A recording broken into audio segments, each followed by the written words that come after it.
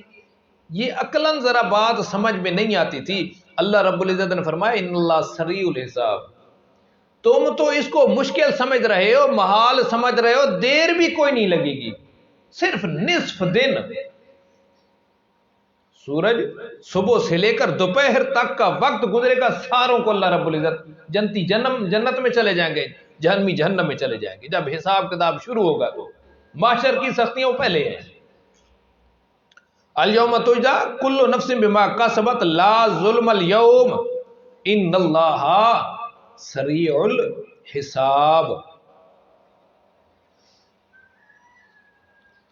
الیوم تجزا کل نفس بما کسبت، یہاں تک بیان کر دیا۔ پھر درمیان میں فریضہ نبویہ ہے، وہ اللہ رب العزت جن لوگوں کو چنیں گے نا لِيُنذِرَ یوم الطلاق، ان کا دوسرا فریضہ کیا ہوگا؟ انذرہم یوم الآزفہ، انذرہم یوم ڈرا تو ان کو قریب آنے والی آفت، اس دن سے جو قریب آنے والی آفت ہے، آزفہ قریب آنے والی آفت کے سے ڈرا، نزدیک آنے والی آفت۔ کیوں؟ بندہ یہ سمجھتا ہے نا کہ قیامت تو بڑی دور پڑی ہے، بڑی دور ہے، لیکن نہیں، من مات، جو بندہ مر گیا، موت آ گئی، یہ اپنی مسمى مدت اس نے پوری کر لی، فقد قامت قیامت، اس کی قیامت تو شروع ہو گئی ہے۔ اور یہ انسان کی کوئی مدت اتنی طویل تو نہیں ہے۔ انہم یرونہ بعیدا ونراہ قریبا، بڑی بعید نظر آتی ہے، لیکن ہمارے ہاں کوئی دوری نہیں ہے۔ کل آت فہو قریب، جو چیز آنے والی ہے، جو آنی ہے وہ قریب ہوتی ہے، وہ دور نہیں ہوتی، یا تو نہ آئے، لیکن جو آنی ہے وہ قریب ہے۔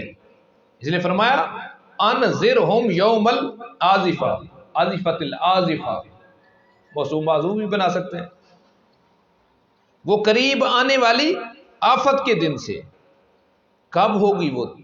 اذ القلوب لدى الحناجر، اس آنے والی آفت کے دن، جس دن یہ آفت آئے گی جو بڑی قریب ہے، یہ کب ہوگی؟ اذ القلوب، جب دل لدى الحناجر، حلقوں تک پہنچ جائیں گے، سمجھ آئی؟ اذ القلوب لدى الحناجر، جیسے کہتے ہیں منہ کلیجے کو آئے گا، کلیجے کو، کلیجہ منہ کو آئے گا، کلیجہ منہ کو آئے گا۔ تو یا تو یہ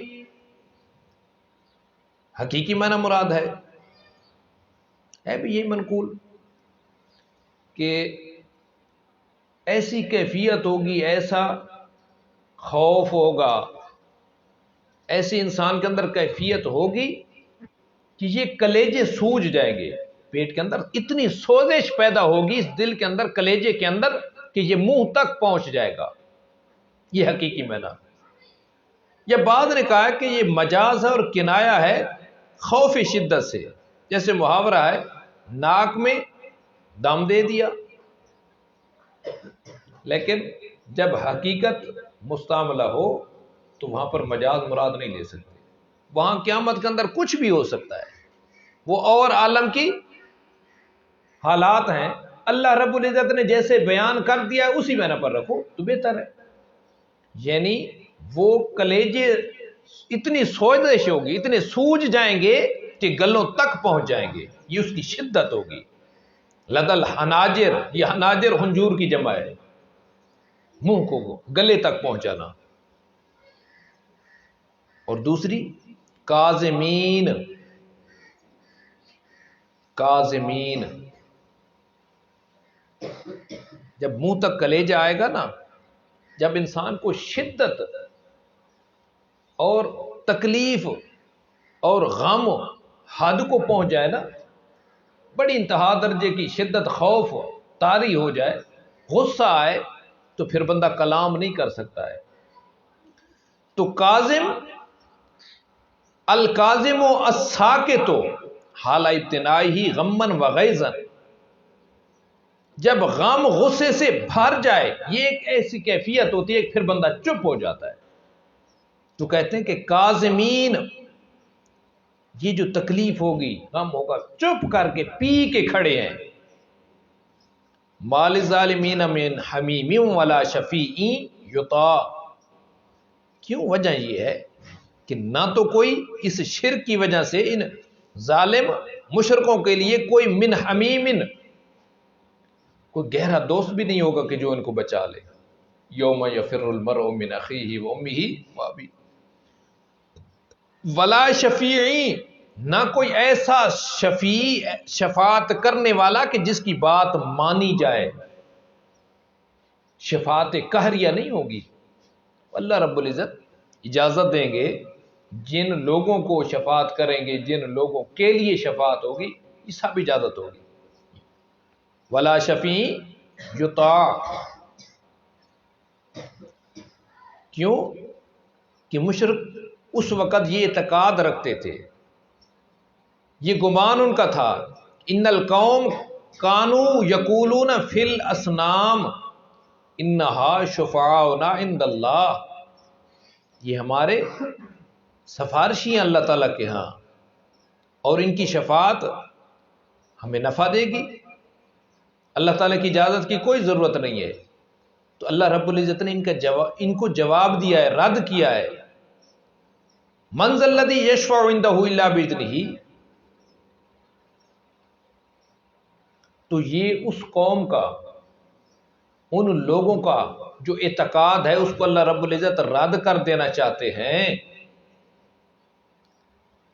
کہ انہ یجب علی اللہ اجابت اصنام فی تلک الشفاعہ، کہ اللہ تعالیٰ پر ان بتوں کی، ان معبودان باطلہ کی اس شفاعت کو قبول کرنا واجب ہے۔ تو اللہ تعالیٰ نے اس کی تردید کر دی، یا ما للظالمین من حمیم ولا شفیع یطاع، جن کی اطاعت لازمی کی جائے۔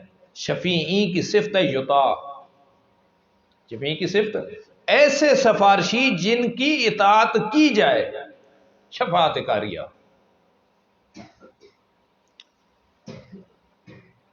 اب دوسری صفت، یعلم خائنۃ الاعین وما تخفی الصدور، یہ پہلے گزر چکا ہے نا، الیوم تجزا کل نفس بما کسبت لا ظلم اليوم ما للظالمین من حمیم، ہر نفس کو پورا پورا بدلہ ملے گا، اس دن ظالموں کا کوئی دوست بھی نہیں ہوگا، کوئی شفیع غالب بھی نہیں ہوگا کہ ان کی جان بخشی ہو۔ تو یہ تمام نفسوں کو پورا بدلہ دینا، ظالموں پر گرفت کرنا، یہ اس لیے ہے کہ اللہ رب العزت بدلہ دیں گے ہر نفس کو پورا، کیوں کہ اس کا علم کامل ہے، اس کا علم، جب علم کامل ہے، ہر نفس کے عمل کردار اس سے خوب واقف ہے، تو پھر مجازات، بدلے جزائیں بھی ضرور دے گا۔ یعلم خائنۃ الاعین، یعلم خائنۃ الاعین، جانتا ہے آنکھوں کی خیانت کو بھی۔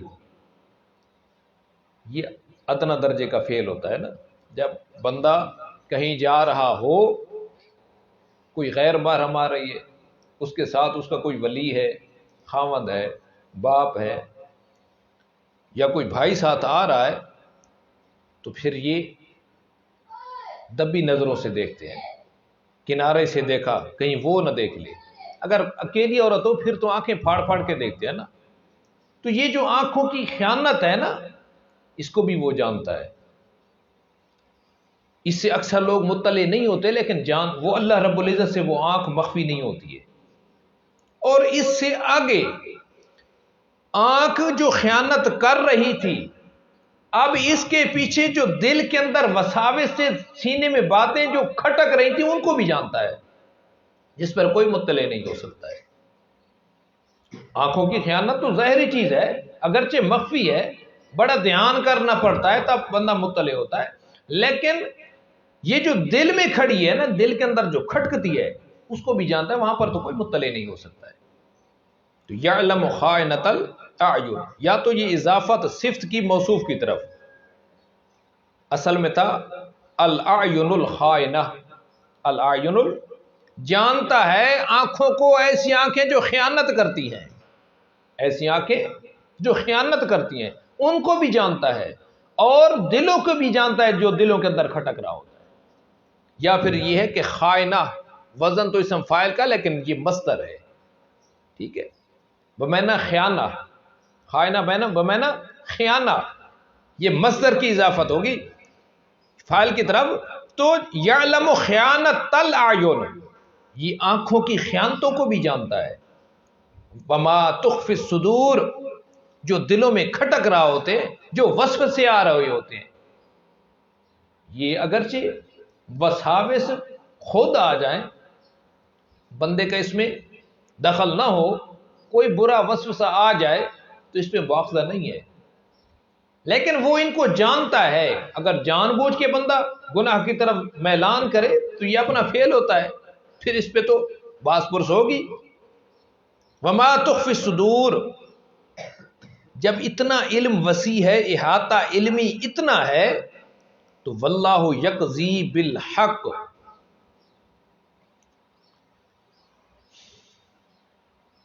اللہ رب العزت فیصلے کرتا ہے حق کے ساتھ، انصاف پر مبنی فیصلے ہوتے ہیں۔ والذین یدعون من دونہ لا یقضون بشیء، والذین یدعون من دونہ لا یقضون بشیء، پہلا دعویٰ تھا نا فادعوا اللہ مخلصین لہ الدین، دوسرا دعویٰ ہے کہ شفاعت قہریہ بھی نہیں ہے۔ تو پہلے دعوے کے متعلق ہے اللہ رب العزت کو اس لیے پکارنا ہے کہ واللہ یقضی بالحق، یعنی اللہ تعالیٰ ہر چیز کو اس کے اندازے کے ساتھ جانتا ہے، اس کے مطابق کر دینا یہی تو حق ہوتا ہے۔ والذین یدعون من دونہ، اور جن کو تم پکارتے ہو، تمہارے معبود اللہ کے سوا کچھ نہیں کر سکتے ہیں۔ اذا قضا امرا فانما یقول له کن فیکون، تو واللہ یقضی بالحق، جب اس کے فیصلے حق سچ کے مطابق ہوتے ہیں، جس کے حق میں جو فیصلہ کرتا ہے وہ حق ہوتا ہے، اور اس کے حق میں بہتر بھی ہوتا ہے۔ اور جن کو تم پکارتے ہو وہ تو کچھ نہیں کر سکتے، کچھ بھی نہیں۔ ان اللہ هو السمیع البصیر، فیصلے کرتا ہے عمل کے مطابق، اپنے علم کے مطابق، لوگوں کے حالات کے مطابق، کون سی چیز کس کے حال کے مطابق ہے، کس کو کس حال میں رکھنا ہے۔ تو ان اللہ، علت بیان کر دی دونوں داموں کی، کہ بے شک ان اللہ، وہی اللہ، ہوا صرف اس کے اندر بند ہے، السمیع البصیر، سمیع ہر ایک کی پکاروں کو، سمیع لکل شیء بصیر علی کل، ہر ایک کی ہر بات کو جو دل میں کھٹکے، زبان سے بولے، جو جس قسم کی کوئی بات دل سے نکلتی ہے، زبان سے نکلتی ہے، ہر بات کو سننے والا وہی اللہ ہے، البصیر۔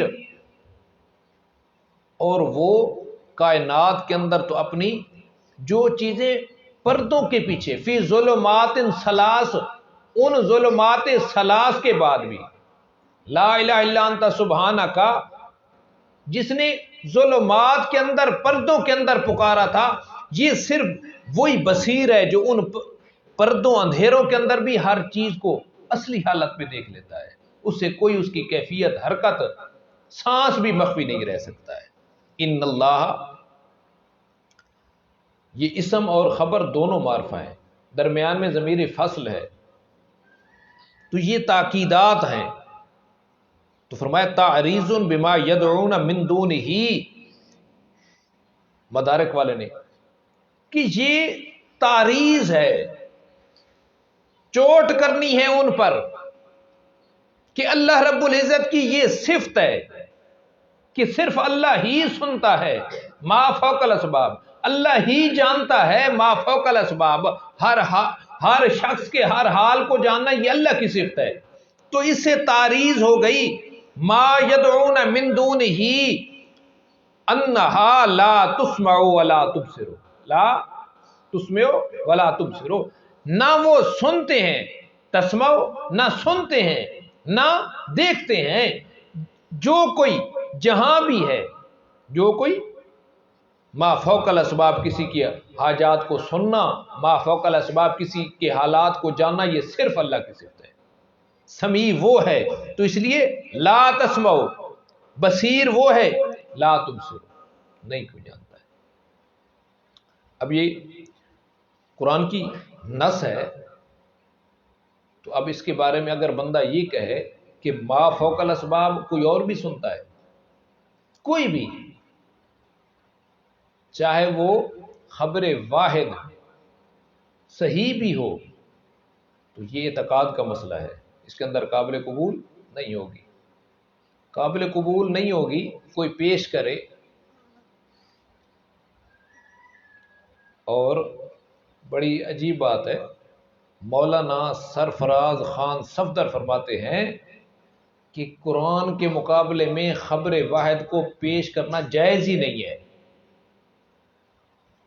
پیش کرنا جائز ہی نہیں ہے۔ ان اللہ هو السمیع البصیر، مدفون مردہ پکارنے والے کی پکار کو سن لیتا ہے؟ نہیں۔ مدفون مردہ کھڑے ہوئے اس عابد کے حال کو جانتا ہے، دیکھ رہا ہے کہ کون آیا کھڑا ہے؟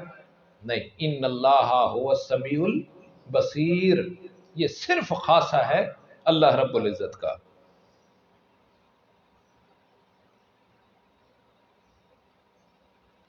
اولم یسیروا فی الارض، وہ جو روایت آ گئی، بڑا خوبصورت محاکمہ کیا ہے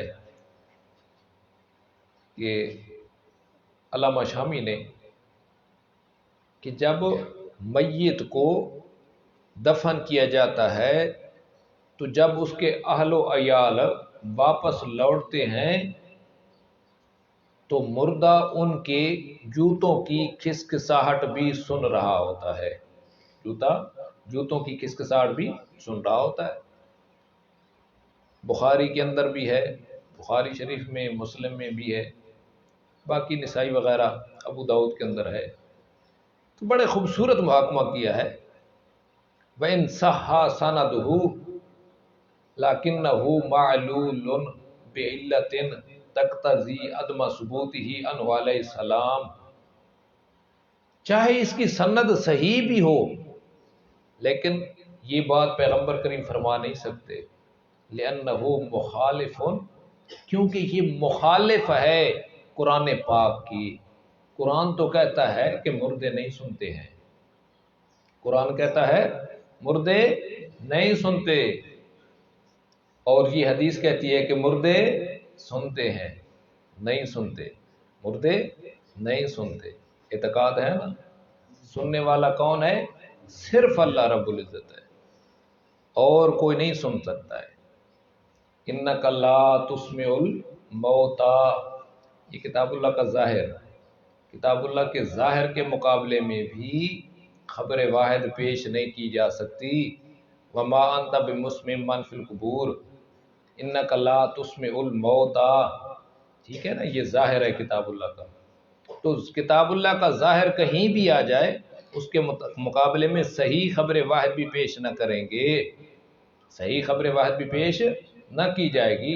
الیس اللہ بکافٍ عبدہ، الیس اللہ بکافٍ یخوفونک من دونہ یخوفونک، یہ بھی کتاب اللہ کے نص، قل ادعوا شرکاءکم ثم کیدونی فلا تنظرون، جو کچھ کر سکتے ہو کرو، ان ولی اللہ الذی، ہاں، قال الظالمون ان تتبعون الا رجلا مسحورا، یہ سارے کتاب اللہ کے، ان کے مقابلے میں خبر واحد پیش نہیں کرنی ہے۔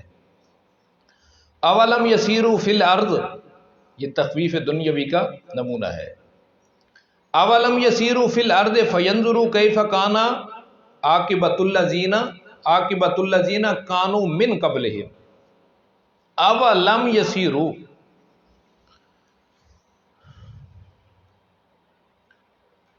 فدعوا اللہ مخلصین لہ الدین، صرف اللہ کو پکارو، اللہ رب العزت کے علاوہ ما فوق الاسباب کوئی سننے جاننے والا نہیں ہے۔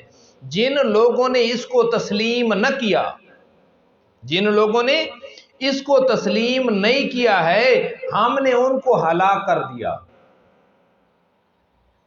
ان کا نام و نشان ہی باقی نہیں چھوڑا ہے۔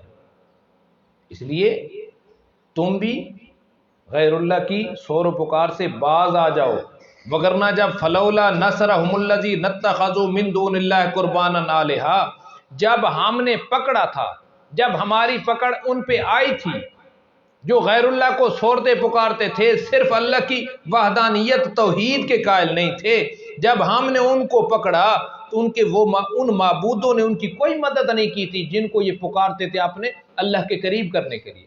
لولا نصرہ، کیوں نہیں مدد کی ہے نا ان کی، ان لوگوں نے، نصرہ کا فاعل الذین اتخذوا، ان لوگوں نے جو اللہ تعالیٰ کے علاوہ وہ پکارتے تھے قرباناً، عذروئے قریبی کے، نزدیک کرنے کے معبودوں کو، جن کو اپنے اللہ رب العزت کے نزدیکی کا سبب یہ سمجھتے تھے کہ یہ معبود ہمیں اللہ کے نزدیک کر دیتے ہیں، انہوں نے پھر کیوں نہیں چھڑایا ان کو، کیوں نہیں مدد کی تھی؟ اس لیے اولم یسیروا فی الارض، ذرا چلو پھرو زمین کے اندر، سیر کرو، زمین کے اندر سیر کرو، خواہ مخواہ والی سیر نہیں، سیر کرنا ہے، پھر دیکھنا ہے ینظروا کیف کان، غرض سیر کہ دیکھو تم کیسا انجام تھا جن لوگوں نے کفر کیا، شرک کیا، اللہ کی توحید کا انکار کیا، کیف کان، کس طرح تھا، عاقبۃ الذین، انجام ان لوگوں کا جو ان سے پہلے تھے، انجام ان لوگوں کا جو ان سے پہلے تھے۔ بندہ ہمیشہ حق کا انکار کرتا ہے، آخر کوئی اسباب ہوتے ہیں جن کے اندر بندہ مغرور ہو کے حق کا انکار کر دیتا ہے۔ تو عام طور پر حق کے انکار کرنے کے اور غرور کرنے کے سبب تین ہوتے ہیں، یا تو بندہ اپنی قوت بدنی پہ بڑا میں طاقتور ہوں، نعوذ باللہ اللہ رب العزت سے مقابلہ کروں گا، اس کے عذاب سے بچ جاؤں گا، یا یہ ہوتا ہے کہ کثرت قوم ہوتی ہے کہ ہو سکتا ہے جب میرا مد مقابل میرے سامنے آئے گا تو میں اپنی قوم کی وجہ سے بچ جاؤں گا، میرے ساتھ افراد کافی ہیں، یہ مجھے بچا لیں گے، ٹھیک ہے۔ یا پھر یہ ہوتا ہے کہ بندے اپنے مال پہ غرور ہوتا ہے، تو فرمایا نہیں، کس طرح تھا انجام ان پہلے لوگوں کا جو کانو ہم اشد منہم، جو وہ اشد منہم، ان مشرکین مکہ سے قوت کے اندر بڑے اشد تھے، ان کی طاقت قوت تم سے زیادہ تھی، وہ نہ بچ سکے تو تم بھی نہ بچ سکو گے، قوتاً و آثاراً، قوتاً و آثاراً، نشانات کے اعتبار سے، یعنی کاروبار بڑے تھے، تجارتیں بڑی تھیں، قلعے بڑے تھے، باغ بڑے تھے، محلات بڑے تھے، وآثار الارض وعمروها، بڑی زمین کے اندر انہوں نے تعمیرات کی، بڑے نشان چھوڑ کے گئے، لیکن وہ بھی اللہ رب العزت کے عذاب سے نہ بچ سکے، آثارا فی الارض فاخذہم اللہ بذنوبہم، پھر اللہ رب العزت نے ان کو پکڑا ان کے گناہوں کے سبب. ما کان لہم من اللہ من واق، ما کان لہم من اللہ من واق، ما کانا نہ تھا کوئی ان کے لیے اللہ تعالی سے بچانے والا.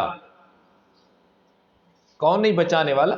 لولا نصرا، لولا مراد سے ان کے وہ شریک مظومہ تھے کہ ہم کو یہ بچا لیں گے.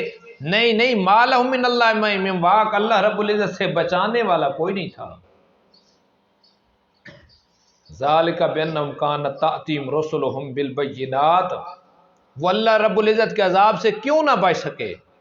آخر کون سا گناہ تھا، کون سی غلطی تھی جو ان سے سرزد ہوئی؟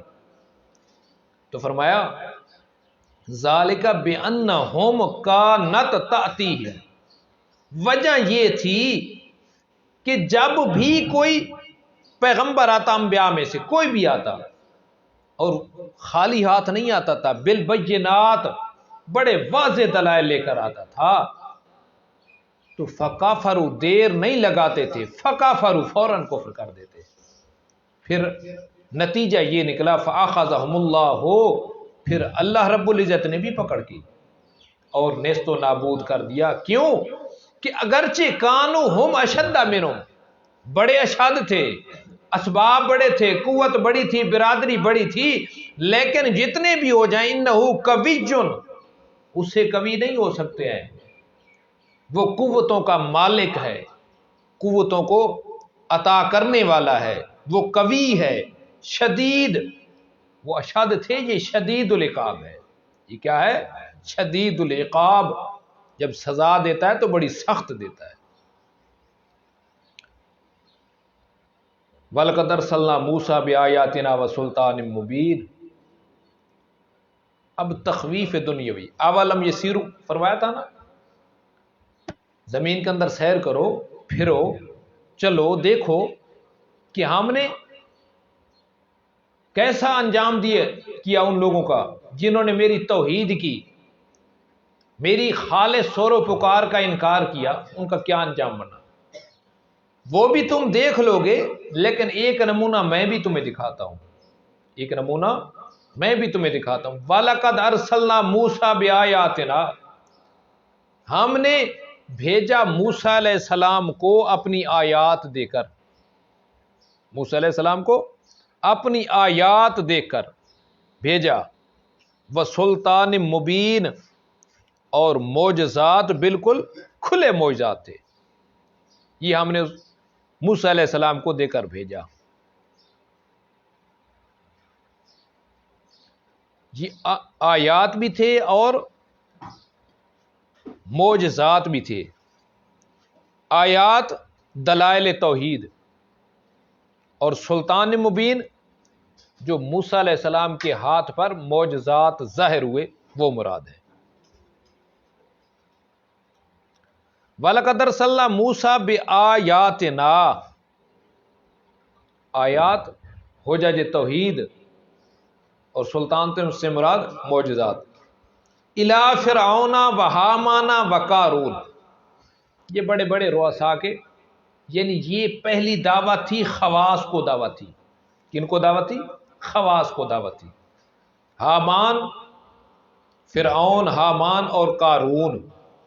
قارون کے بارے میں لکھا ہے یہ دو قومیں تھی نا، قبطی فرعون کی قوم، سبطی موسیٰ علیہ السلام کی قوم. یہ فرعون اور حامان یہ دونوں قبطی تھے، فرعون کی قوم سے تھے. لیکن یہ قارون یہ سبطی تھا، موسیٰ علیہ السلام کی قوم سے تھا، لیکن منشی تھا فرعون کا، اور موسیٰ علیہ السلام کا چچا زاد بھائی تھا. تو ان کو بھی انہی میں شمار کر دیا گیا، ان کو بھی انہی میں شمار کر دیا گیا کہ یہ بھی فرعونیوں میں سے تھا. اصل رشتہ ایمان کا ہوتا ہے، یہ ظاہری نسب رشتے ختم ہو جائیں گے. اِلَىٰ فِرْعَوْنَ وَحَامَانَ وَقَارُونَ. تو انہوں نے جواب دیا، دو چیزیں موسیٰ علیہ السلام نے پیش کی، آیات اور سلطان مبین، معجزات. آیات پڑھی، دلائل دیے توحید کے، کہ تو معبود الہ نہیں ہے، تو نے جو دعویٰ کیا ہوا ہے نا انا ربکم الاعلیٰ، یہ غلط ہے۔ رب اعلیٰ وہ اکیلا ہی ہے، کوئی دوسرا چھوٹا موٹا رب نہیں ہے۔ اور ساتھ دلائل بھی دیے، معجزات بھی۔ تو انہوں نے آگے جواب کے اندر دو چیزیں، فقالو ساحرن، فقالو ساحرن، یہ جو معجزات دکھا رہا ہے یہ تو جادو ہے۔ معجزات کا جواب کیا دیا؟ یہ جو عصا ہے، ید بیضاء ہے، یہ پیغمبر نہیں ہے، یہ جادو ہے۔ یہ کیا ہے؟ جادو۔ اور کذاب جو کہہ رہا ہے کہ لا الہ الا اللہ فدعوا اللہ مخلصین لہ الدین، اللہ کی توحید کی جو دعوت دے رہا ہے اس کے اندر یہ کذاب ہے، نعوذ باللہ۔ انبیاء پر بہتان لگانا یہ ابتدا سے، جو بھی بندہ اللہ میں توحید بلند کرتا ہے لوگ زبانیں دراز کرتے ہیں، اس کو طعن و تشنیع کا نشانہ بناتے ہیں۔ اس لیے نبی علیہ السلام کو بھی تسلی دی تھی کہ آپ کو بڑی تکلیف ہوتی ہے نا، لیکن ان کی باتوں کی طرف نہ دھیان دیا کرے، یہ آپ کی توہین کرنا چاہتے ہیں۔ فإن العزة للہ جمیعا، عزتیں ساری اللہ رب العزت کے کنٹرول میں ہیں۔ فلا يحزنك قولهم، ان کی باتوں سے پریشان نہیں ہونا ہے۔ یہ کیسا پیغمبر ہے، اس کے ماننے والے تو سارے، پھر ان کی قوم پر جانا، یہ کمی ہے، یہ ادنا درجے کے ہیں، یہ گھٹیا ہیں، یہ تو مجلس میں بٹھانے کے لائق نہیں ہے۔ یہ ایسی باتیں، کسی کی ذات پر اعتراض کرنا۔ ان اکرمکم عند اللہ اتقاکم، اللہ رب العزت کے ہاں کچھ اور چیز ہے، وہاں پر نسب مرتبے وہی قبول ہیں جو تقوی پر جن کی بنیاد ہوتی ہے۔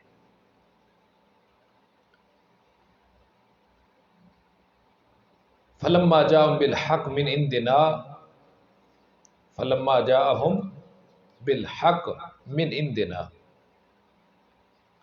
جب ان کے پاس آ گیا، جاءهم بالحق، پھر موسیٰ علیہ السلام ان کے پاس آئے حق لے کر۔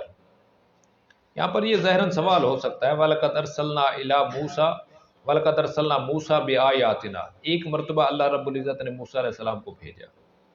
فَلَمَّا جَاءَهُمْ، فَلَمَّا جَاءَهُمْ، یہ پھر دوبارہ آئے، تو یا تو اس کی وجہ یہ ہے کہ ارسلنا موسیٰ بآیاتنا، یہ جو بھیجا گیا تھا یہ پہلا خواص کے لیے آنا تھا، ان کو دعوت دی، انہوں نے آگے اعتراض کر دیا کہ یہ ساحر ہے، کذاب ہے۔ فلما جاؤ، پھر یہ عوام کے لیے آئے۔ یا دوسری بات یہ ہے کہ پہلی دفعہ موسیٰ علیہ السلام نے دعوت دی، تسلیم کرنے کی بجائے اعتراضات کیے، ساحر کذاب کہا، لیکن موسیٰ علیہ السلام اسے گھبرائے نہیں۔ ان کے اعتراضات کی وجہ سے اعتراضات کیے، ساحر کذاب کہا، حوصلہ شکنی ہو جائے، نہیں، استقلال مصفی، فلما جاءهم بالحق من عندنا، جب ان کے پاس لے آیا ہمارا حق ہماری طرف سے جو تھا، پھر دوبارہ آئے، عوام کو بھی اور ان ارباب جو سلطنت تھے ان کو بھی دعوت دی، جاءهم بالحق من عندنا۔ تو آگے اب مشورہ کیا انہوں نے اور سوچنے لگے کہ موسیٰ علیہ السلام کی ایسی باتیں ہیں، جب مجمع میں یہ بات کرتا ہے لوگ اکٹھے ہو جاتے ہیں اس پہ، ہماری تو کوئی بات نہیں سنتا ہے، پتہ نہیں لوگ اس کی ارد گرد زیادہ کیوں آ جاتے ہیں۔ اس لیے اس فتنے کو ختم کرو، ہر طرح سے کوشش کی جائے، کہیں بہت بڑا فتنہ یہ گروہ بن نہ جائے، جتھا نہ بن جائے۔ تو کہنے لگے اقتلوا ابناء الذین آمنوا معہ واستحیوا نساءہم، کہ موسیٰ کو جن لوگوں نے تسلیم کیا ہے اب تھوڑی ہی دیر کے اندر بڑا جتھا بن گیا ہے نا، اب ان کے ساتھیوں کو، جو ساتھی تھے، ان کو ان کی اولادوں کو قتل کرنے لگ جاؤ، ان کے بیٹوں کو قتل کرو، اور عورتوں کو وستحیو، زندہ چھوڑو۔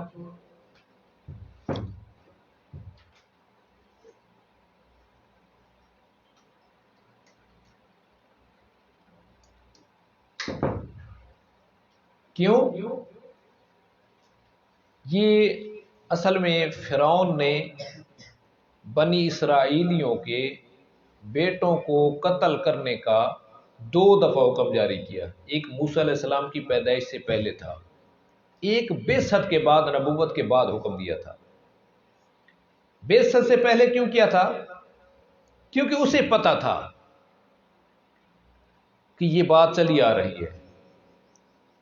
یوسف علیہ السلام تک ان کو پتا تھا کہ اللہ کے پیغمبر آتے ہیں، جو مانتے ہیں وہ تو بچ جاتے ہیں، جو نہیں مانتے اللہ کا عذاب انہیں نیست و نابود کر دیتا ہے۔ اور یہ ان پہ، سبتیوں پہ ظلم کرتا تھا، اور اس کو پتا تھا کہ ایک دن ایسا آتا ہے کہ کوئی پھر مرد مجاہد پیدا ہو جاتا ہے، ساری زندگی کوئی ظلم پہ صبر نہیں کر سکتے ہیں، اللہ رب العزت ایسے بندے ضرور پیدا کرتا ہے۔ اس لیے وہ ان کی افرادی قوت کو ختم کر دینا چاہتا تھا کہ نہ بجے، نہ ہو بجے بچے بانس، نہ بجے بانسری، نہ کوئی بچے گا اور نہ آگے میرا مد مقابل ہوگا۔ قتل کرتا رہا، قتل کرتا رہا۔ بعض روایت کے اندر آتا ہے 1 سال قتل کرتا تھا، 1 سال کے بچے چھوڑ دیتا تھا کہ بالکل قتل کر دیں تو کام ہمارے کون کرے گا، اور بالکل چھوڑ دیں تو یہ ہمارے گریبان کو پہنچیں گے۔ اس لیے ترتیب مشورے سے 1 سال قتل، 1 سال چھوڑ دیا۔ تو جب انہوں نے یہ مشورہ کیا، پہلی دفعہ تو قتل عام ہوا تھا، لیکن جب موسیٰ علیہ السلام نے نبوت کا اعلان کر دیا تھا، پھر اس نے یہ محض مشورے باقی رہ گئے تھے، پھر قتل نہیں ہو سکا تھا۔ اللہ رب العزت کے عذاب پے در پے ایسے آئے کہ اسے خیال ہی نہ آیا، ایک منصوبہ بناتا تھا ختم ہو جاتا تھا، پھر منصوبہ بنایا پھر ختم ہو گیا۔ تو اس لیے فرمایا جو ایمان لے آئے ہیں موسیٰ کے ساتھ، اقتلوا ابناء الذین آمنوا معه واستحیوا نساءهم، واستحیوا نساءهم، یہ عورتوں کو ایک تو خدمت گیری کے لیے تھا نا، گھر کے کام کاج، دوسرا ان کو اس ایمان لانے پہ ایسی تکلیف، ایسی سزا دینی تھی کہ وہ عبرت بن جائیں۔ بیٹوں کے قتل پہ اتنی تکلیف نہیں ہوتی تھی جتنی تکلیف وہ ان کی بیٹیوں کو زندہ چھوڑنے پہ ہوتی تھی، کہ بیٹے قتل کر دیے تو بیٹیاں بھی قتل کر دیتا نا، لیکن وستحیو ایک معنی ہے طلب حیا کرتے، سریعام بے حیائیاں کرتے، ان کی عزتیں لوٹتے تھے۔ استحیا، طلب حیا، ان کو دکھا دکھا کے ان کی عزتیں پامال کرتے تھے، یہ ان کو تکلیف دینے کے لیے تھا۔ اسی کو تو قرآن پاک نے کہا نا، ذالک بلاء، بلاء عظیم، بہت بڑی آزمائش تھی، بہت بڑی تکلیف تھی۔ لیکن اللہ رب العزت فرماتے ہیں وما کید الکافرین الا فی ضلال، ما کید الکافرین، کافر حق کے مقابلے میں بڑی تدبیریں کرتا ہے، بڑی تدبیریں کرتا ہے، لیکن اللہ رب العزت ان کو پورا نہیں ہونے دیتا ہے۔ اب حق واضح ہو چکا ہے، اعلان حق ہو چکا ہے، اب باطل نے مٹنا ہی ہے۔ وما کید الکافرین الا فی ضلال، محض بے اثر بیکار رہ جاتی ہیں۔ قال فرعون ذرونی اقتل موسیٰ، ذرونی جواب امر اس لیے مجزوم اقتل ہے۔ قال فرعون، مشورہ ہونے لگا کہ اب کیا کیا جائے، یہ جو تنظیم سازی ہو رہی ہے، دن بدن بڑھ رہے ہیں، ان کو کیسے روکا جائے؟ تو کہنے لگا فرعون ذرونی اقتل موسیٰ، چھوڑو مجھے، میں موسیٰ کو قتل کرتا ہوں۔ یا تو یہ ہے کہ حقیقت پہ معمول ہے، اٹھا غصہ آیا کہ یہ ہمارے سامنے آتے ہیں، ان کی کیا حیثیت ہے، میں ان کو قتل کرتا ہوں۔ پھر وزیروں نے پکڑا، مشیروں نے پکڑا۔ حضرت لوگ کیا کہیں گے؟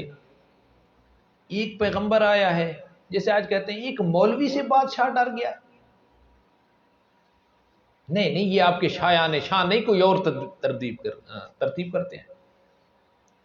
یا دوسرے قول یہ ہے کہ ضرونی اقتل موسیٰ، وہ اندر اندر سے جانتا تھا موسیٰ پیغمبر ہے، پیغمبر پہ جو ہاتھ ڈالتا ہے اپنے آپ کو ہلاکت میں ڈالتا ہے، اس لیے صرف ملمہ سازی کے لیے، لوگوں کو جوش دلانے کے لیے کہ میں آگے بڑھوں گا نا تو مجھے پکڑیں گے، خود اس پہ حملہ کر دیں گے، یہ ملمہ سازی کے لیے اس نے کیا تھا۔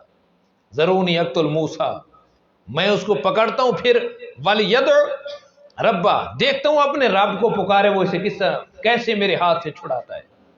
یدعو ربہ،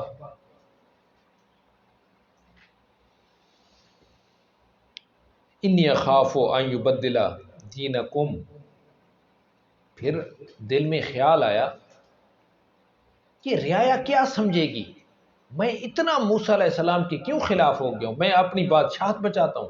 کہنے لگا نہیں نہیں،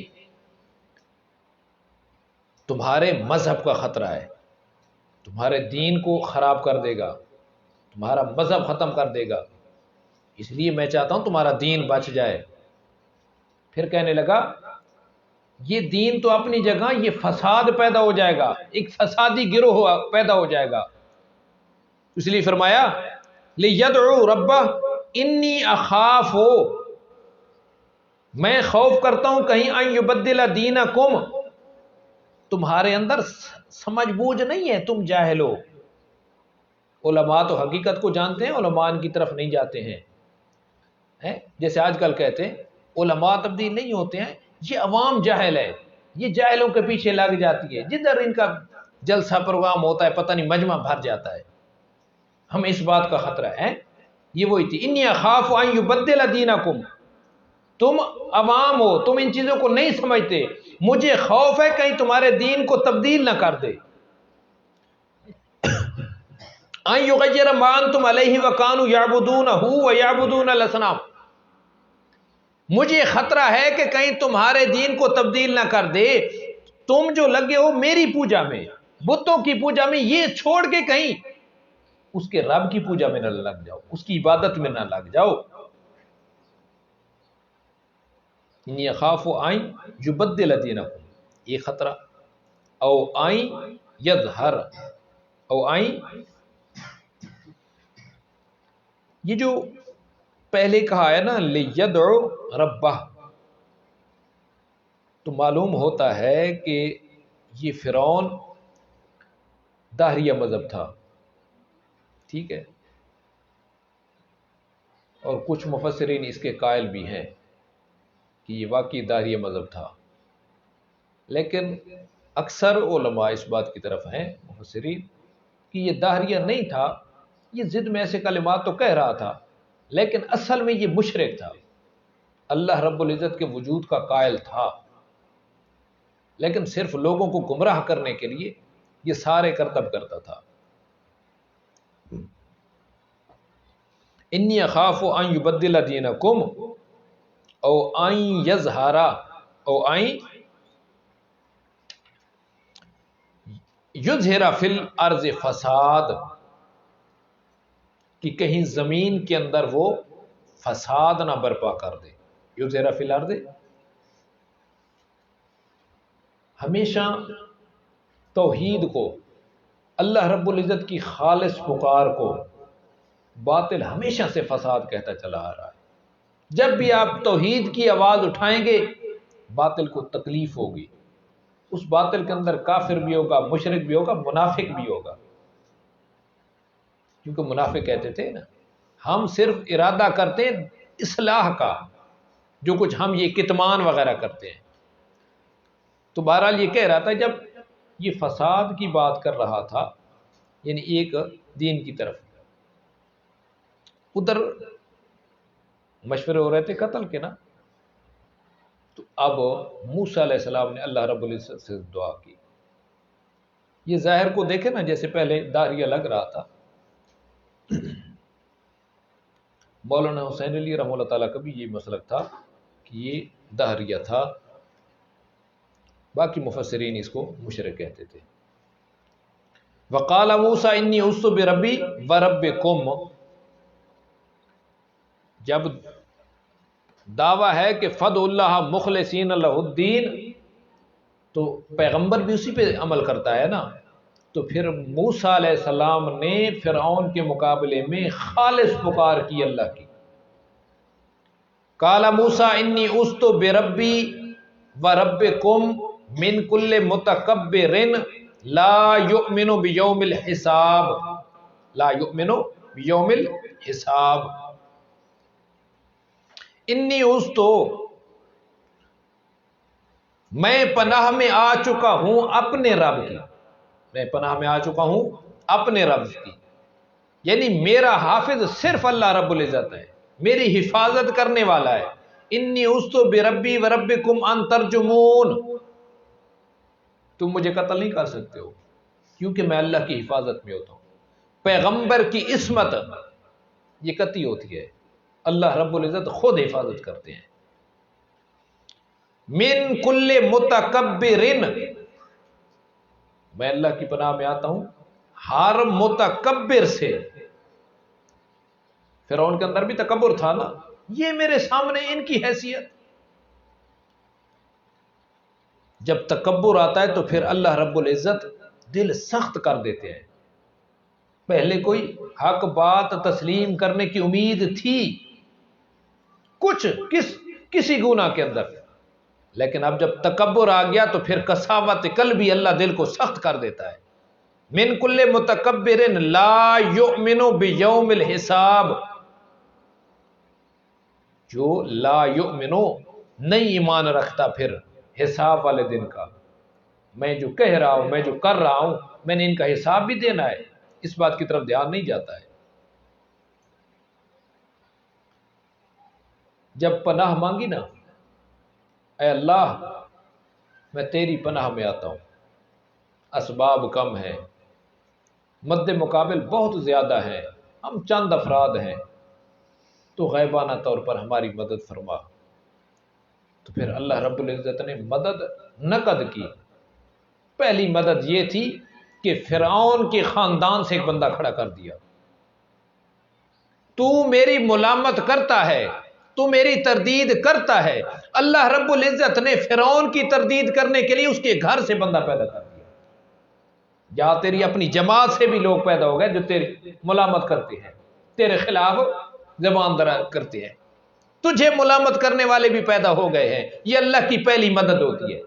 موسیٰ علیہ السلام کے خلاف فرعون آیا، پہلی مدد آئی کہ فرعون کے خاندان سے چچا زاد بھائی موسیٰ کی تائید میں کھڑا ہو گیا۔ یہ اللہ کی پہلی مدد ہوتی ہے۔ حق والوں کے خلاف کوئی آئے، اللہ رب العزت انہی میں سے بندے پیدا کر دیتا ہے جو ان کو ملامت کرتے ہیں۔ قال رجل مؤمن من آل فرعون یکتم ایمانہ اتقتلون رجلا ان یقول ربی اللہ، یہ فرعون کا چچا زاد بھائی تھا۔ یہ اللہ رب العزت کی اپنی تقسیم ہوتی ہے۔ موسیٰ کا چچا زاد قارون فرعون کے ساتھ، فرعون کا چچا زاد یہ رجل مومن موسیٰ کے ساتھ، یہ اس کی تائید کے لیے کھڑا ہو گیا ہے۔ قال رجل مؤمن من آل فرعون، رجل موصوف، مؤمن صفت اول، اہل ایمان تھا، من آل فرعون، آل فرعون میں سے تھا، یکتم ایمانہ، اپنے ایمان کو چھپاتا تھا۔ کتنی صفتیں ہیں؟ 3 صفتیں۔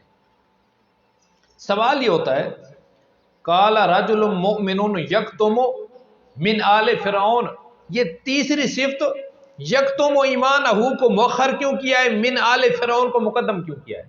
بات سمجھ آ رہی ہے؟ اس کو مقدم کیوں کیا ہے؟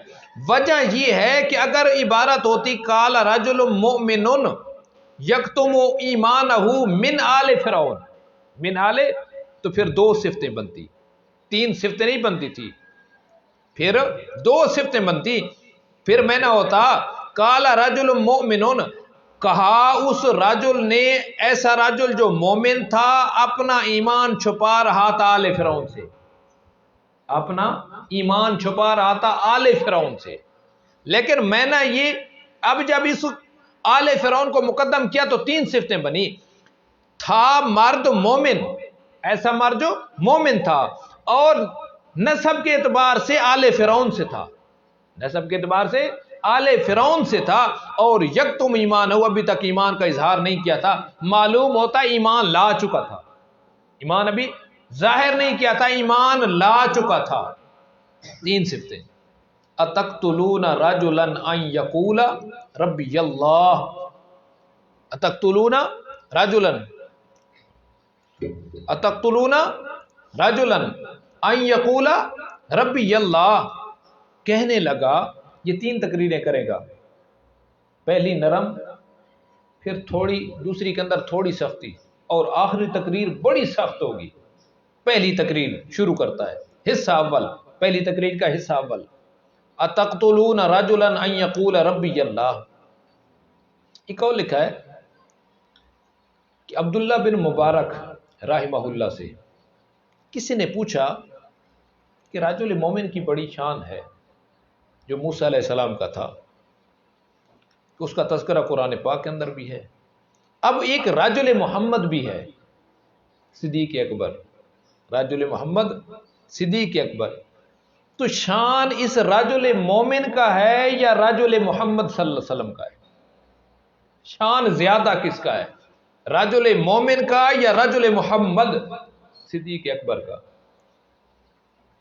کیا خوبصورت جواب دیا عبداللہ بن مبارک رحمہ اللہ تعالی نے، کہ تھوڑا سا فرق ہے. رجل مومن کے بارے میں ہے کہ یکتم ایمانہ، یکتم، کچھ دن تو ایمان کو چھپایا، لیکن رجل محمد کا یہ حال تھا، جب ایمان لایا ایک گھڑی ایمان کو نہیں چھپایا ہے، ہر وقت ایمان، جب ایمان مسئلہ توحید سمجھ آیا ہے، پھر اس کا اظہار بھی کیا ہے، تبلیغ بھی کی ہے. تو فرمایا اتقتلون رجلا ان یقول، یہ استفہام ہے، اور یہ استفہام اس لیے کہ سوال کر، تم اس بندے کو قتل کر دینا چاہتے ہو؟ برادری کا بندہ تھا، مشورے میں بیٹھا تھا، مشورہ ہو رہا تھا برادری کا، تو برادری ہی کے اندر سلطنت مملکت کے اسباب جو تھے ان کے سامنے کھڑا ہو گیا کہ بھائی ٹھیک ہے، قتل کے مشورے کر رہے ہو، ذرا مجھے سمجھاؤ تو صحیح. اتقتلون، یہ بڑی بعید از عقل بات ہے، استبادیہ. اتقتلون رجلا ان یقول ربی اللہ، یہ صرف ربی اللہ کہنے کی وجہ سے تقتلون، اس جرم کی یہ سزا ہے؟ یہ کوئی تمہارا قانون ہے، شاہی قانون میں ایسا کوئی جزیہ ہے کہ ایک بندہ اگر کوئی بات کر دے، بادشاہ کے خلاف کر دے، تو سزائیں تو ہوتی ہیں، یہ قتل والی سزا کہاں سے تعین کر لی تم نے؟ اتنی بڑی سزا، اور وہ بھی قتل کی. اس بندے کی تو تعریف کرنی چاہیے تھی، شکریہ ادا کرنا چاہیے تھا کہ اس نے ہمیں ضلالت سے توحید کی طرف، ہدایت کی طرف لائے. لیکن اتقتلون رجلا ان یقول ربی اللہ، ربی مضاف مضاف الیہ مبتدا، اور لفظ اللہ خبر جلالہ.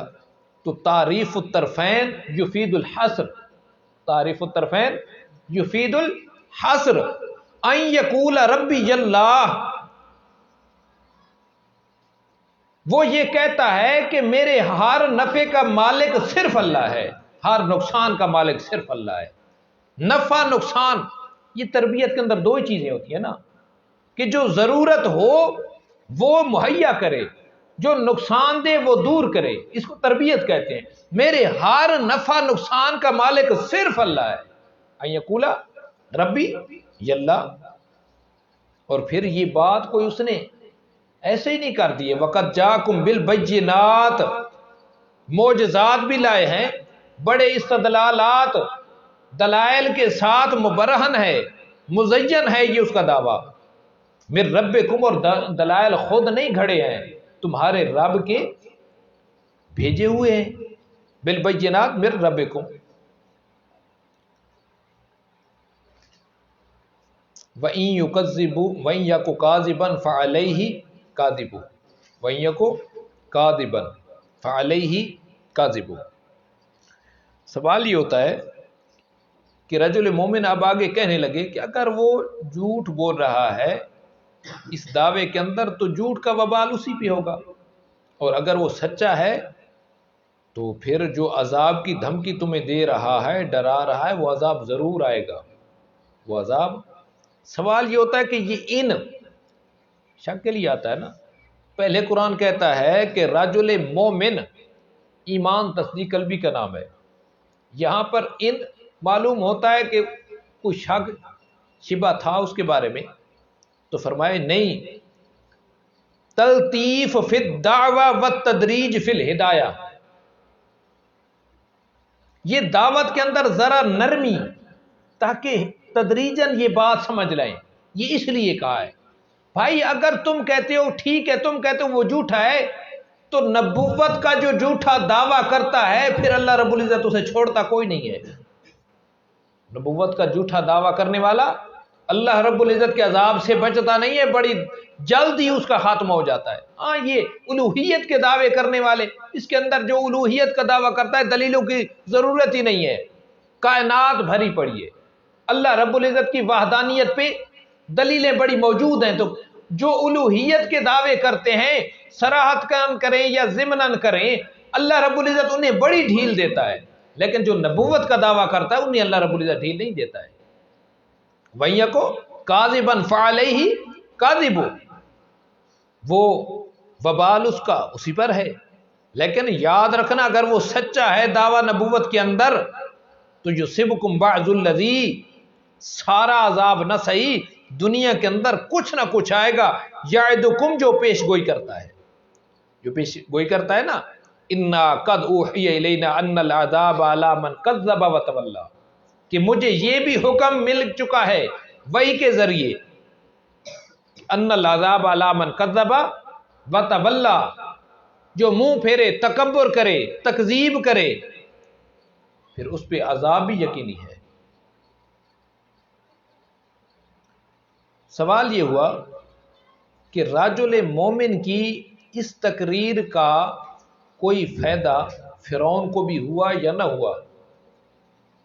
ان اللہ لا یہدی من ہوا مسرف کذاب، مسرف مشرک، اللہ رب العزت نئی ہدایت دیتا ہے، ہدایت کا مطلب ایصال الی المطلوب، نہیں وہ ہدایت تک پہنچاتا، دکھاتا تو ہے نا، دلائل تو آتے ہیں۔ من ہوا مسرف کذاب، جو بندہ مسرف ہوتا ہے، حد سے نکلنے والا ہوتا ہے، جھوٹا ہوتا ہے، توحید کا انکار کرتا ہے، اللہ رب العزت اس کو ہدایت نہیں دیتا ہے۔ یا تو یہ رجل مومن کا ہی مقولہ ہے ان اللہ لا یہدی من ہوا مسرف کذاب، یا پھر یہ ادخال الہی ہے۔ سوال پیدا ہوتا تھا اللہ رب کہ فرعون کو فائدہ کیوں نہیں ہوا، تو فرمایا ان اللہ لا یہدی من ہوا مسرف کذاب، جو اسراف کرے، حد سے نکل جائے، تو پھر ہم ایسے کذاب کو پھر ہدایت کی توفیق نہیں دیتے ہیں۔ یا قوم لکم الملک اليوم ظاہرین فی الارض فمن ینصرنا من بأس اللہ ان جاءنا۔ پہلی تقریر رجل مومن، اتقتلون رجلا ان یقول ربی اللہ، ایک یہ انداز تھا، ایک حصہ تھا پہلی تقریر کا۔ پھر دوسرا وَإِن يَكُ كَاذِبًا فَعَلَيْهِ كَذِبُ، یہ پھر تھوڑی نرمی کی، ٹھیک ہے، ارخائے نان۔ پھر اب یہاں سے تیسرا حصہ شروع ہو رہا ہے، یا قوم، اب ذرا اس کے اندر سختی ہے کہ تمہارے پاس اسباب ہیں، لیکن یہ اسباب خدائی طاقتوں کا مقابلہ نہیں کر سکتے، تم اپنی مالی جانی بدنی طاقت پہ بڑے غرہ ہو نا، بڑے مغرور ہو، اللہ رب العزت ان سب چیزوں کو تہس نہس کر دیں گے۔ یا قوم، اے میری قوم، اے میری قوم، لکم الملک، آج تمہارے پاس راج ہے، بادشاہت ہے، الیوم ظاہرین فی الارض، چڑھ رہے ہو حاکم بن پر اس زمین پر، غالب ہو تم، ظاہرین غالبین، آج تمہارا اس مصر پہ غلبہ ہے، لیکن یہ غلبے کتنے تک رہیں گے؟ بڑے تھوڑے ہیں۔ من ینصرنا، من ینصرنا، کون مدد کرے گا؟ من بعث اللہ، ان جانا، جب اللہ رب العزت کا عذاب آ گیا، یعدکم کے متعلق ہے، جو اس موسیٰ علیہ السلام نے پیش گوئی کی ہے کہ ہم نافرمانی کریں گے تو اللہ رب العزت کا عذاب آئے گا۔ من ینصرنا من بعث اللہ، اگر اللہ رب العزت کا عذاب آ گیا تو پھر من ینصرنا، کوئی شفیع غالب ہے؟ کوئی بچانے والا ہے؟ ساری تقریر کے بعد قال فرعون ما اریکم الا ما ارا، میں تو اسی بات پہ ڈٹا ہوں بھائی۔ فرعون کہنے لگا یہ تمہاری تقریر، یہ تمہارے خیالات کوئی مجھ پر اثر نہیں کرتے ہیں۔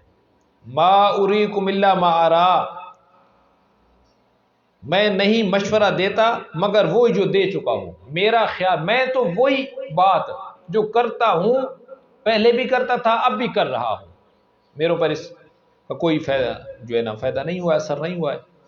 وما اریکم الا سبیل الرشاد، اور میں بھلائی مصلحت کی بات تمہیں سمجھاتا ہوں بھائی، یہ بھلائی ہے، مصلحت ہے، جو پہلے سے آباء و اجداد کا دین آ رہا ہے نا، اس پہ قائم رہو، اس کے پیچھے نہ چلو۔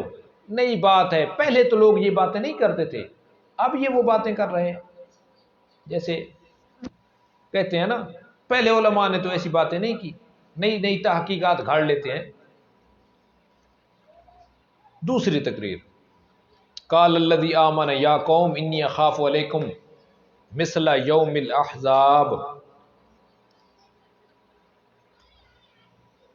کہنے لگا وہ بندہ، کہا اس بندے نے جو ایمان لے آیا تھا، یا قوم انی اخاف علیکم، میں خوف کرتا ہوں تم پر، کس کا؟ مثل یوم الاحزاب، جیسے جماعتوں پر عذاب آیا اسی کی مثل تم پر بھی آ جائے گا۔ یہ کوئی نیا مسئلہ تو نہیں ہے، پہلے بھی لوگ اسی طرح انکار کرتے رہے، اللہ رب العزت ان کو ختم کرتے رہے۔ جماعتیں کون سی تھیں؟ مثل داب قوم نوح، مثل قوم نوح کے حال کے، جو حال ان کا ہوا تھا تمہارا بھی وہی ہوگا۔ وعاد و سمود، عادیوں سمودیوں کے، اور والذین من بعدہم، قوم لوط وغیرہ، جو لوگ ان سے بعد آئے۔ وما اللہ یرید ظلما للعباد، وما اللہ، سوال یہ ہوتا تھا نا، یہ تو بڑی قومیں ہلاک ہوئیں، اتنی قوموں کا ہلاک ہونا تو ظاہراً یہ بڑا ظلم لگتا ہے۔ فرمایا مَاللہ یرید ظلما للعباد، ان کی ہلاکت سے اللہ رب العزت لوگوں کے لیے ظلم کا ارادہ نہیں کرتا تھا، نہیں کرنا چاہتا تھا۔ اللہ رب العزت کا ارادہ یہ تھا کہ جب ان کا انجام دیکھیں گے باقی لوگ تو بچ جائیں گے نا۔ جیسے حدود ہوتی ہے شریعت کے اندر، اگر کوئی چوری کرے تو یہ حدود ظلم کے لیے نہیں ہوتی ہے، کوئی ہاتھ کاٹنے سے جو کھا پی چکا ہے وہ تو گیا، لیکن یہ اس لیے ہاتھ کاٹ دیا جاتا ہے تاکہ باقی لوگوں کو عبرت ہو۔ کوئی زنا کرتا ہے، شادی شدہ ہے، رجم کر دیا جاتا ہے، اس لیے کر دیا جاتا ہے کہ اور کوئی ارتکاب نہ کرے۔ وَمَا اللَّهُ يُرِيدُ ظُلْمًا، اللہ رب العزت ظلم کا ارادہ نہیں کرتے ہیں، اس لیے تاکہ باقی لوگوں کو عبرت حاصل ہو۔ وَيَا قَوْمِ إِنِّي أَخَافُ عَلَيْكُمْ يَوْمَ التَّنَادِ، پہلا حصہ تھا نا تحدید دنیاوی، اب اخروی ہے۔ اے میری قوم، میں خوف کرتا ہوں اس وقت تم پر یوم التناد، ایک دوسرے کو فریاد والے دن کی۔ تناد یہ باب تفاعل کا مصدر ہے، اس کے اندر مبالغہ ہوتا ہے۔ یہ ندائیں کب شروع ہوں گی؟ دو قول ہیں۔ وہ یوم تناد سے یا تو فرعون کی غرقابی والا دن، جب فرعون کو غرق کیا تو بڑی آہو بکا تھی، چیخ و پکار تھی، یا پھر قیامت والا دن وہ مراد ہے۔ تو میں خوف کرتا ہوں تم پر یوم تناد، وہ فریاد والے دن کی، یہ مبدل من ہو۔ کون سا دن؟ یہ بدل کل یوم تولون مدبرین، جس دن تم لوٹو گے جہنم کی طرف، مدبرین موقف حساب سے پیٹ پھیر کر، جب تمہیں لے جایا جا رہا ہوگا، تو وہی دن ہے یوم تناد۔ ما لکم من اللہ من عاصم، جتنی بھی فریادیں کرو گے، ما لکم من اللہ من عذاب اللہ، اللہ رب العزت کے عذاب سے، پکڑ سے اب کوئی بچانے والا نہیں ہوگا، کوئی بچانے والا۔ پھر وہی سوال کہ یہ تقریر ذرا سخت تھی، اس میں ڈراوا تھا، کوئی فائدہ ہوا؟ تو فرمایا من یضلل اللہ، جس کو اللہ گمراہ کر دے اس کو ما لہ من ہاد، اس کے لیے کوئی رہنما نہیں ہوتا ہے۔ رہنما تو ہوتے ہیں، ہادی ہوتے ہیں، لیکن ان کی اس ہدایت سے، ان کی اس تبلیغ سے، ان کی اس واعظ و نصیحت سے فائدہ کوئی نہیں ہوتا ہے۔ من یضلل اللہ، کیونکہ اللہ رب العزت گمراہ کر چکے ہیں۔ وَلَقَدْ جَاءَكُمْ يُوسُفُ مِنْ قَبْلُ بِالْبَيِّنَاتِ فَمَا زِلْتُمْ فِي شَكٍّ مِمَّا جَاءَكُمْ بِهِ حَتَّى إِذَا هَلَكَ قُلْتُمْ لَن يَبْعَثَ اللَّهُ مِن بَعْدِهِ رَسُولًا۔ وَلَقَدْ جَاءَكُمْ موسیٰ، یوسف، اب یہ یوسف علیہ السلام بھی آئے تھے اسی قوم کی طرف، پہلے جیل کے اندر دعوت دی، پھر بعد کے اندر دعوت توحید دی، ارباب متفرقون خیر ام اللہ الواحد القہار۔